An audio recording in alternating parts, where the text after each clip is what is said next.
সুতপা ব্লগে সবাইকে সুস্বাগতম। তো চ্যানেলটা ভালো লাগলে অবশ্যই একটু সাবস্ক্রাইব করে দিবা। কেমন দেখো আজকে আমি কি করেছি। আজকে আমার শরীরটা খুব খারাপ এবং জ্বর আসছে, প্রচুর পরিমাণে জ্বর।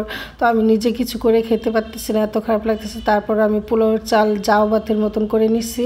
পোলাওয়ের চালের জাউ ভাত করে ভালো করে একদম নরম নরম করে তারপর দুধ ভালো করে জাল দিয়ে গাঢ়া গাঢ়া করে তারপর 2টা সাগর কলা নিচ্ছি এবং দুধ দিয়ে এবং সাথে একটু চিনি দিচ্ছি অল্প। তো দুধ দিয়ে চিনি দিয়ে সাগর কলা দিয়ে আজকে দুপুরে খাবারটা খাইছি, কারণ আমি কোনো কিছু করে খেতে ইচ্ছা করতেছে না, আমার খুব খারাপ লাগতেছে।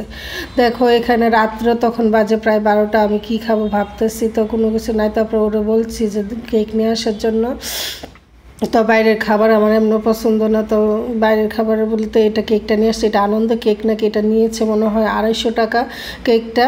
তো রাত্রে বাজে 12টা, তখন তো মন চাইলো, মন খুব চাইতেছে ভাত খাইতে, গরম ভাত একদম মাছ ভাজা দিয়ে, ইলিশ মাছের ভাজা টাজা দিয়ে খেতে, কিন্তু ফ্রিজও নাই, বললো তো আর খাওয়া যাবে না, আর রাত্রে 12টা বাজে বললো আসা যাবে না।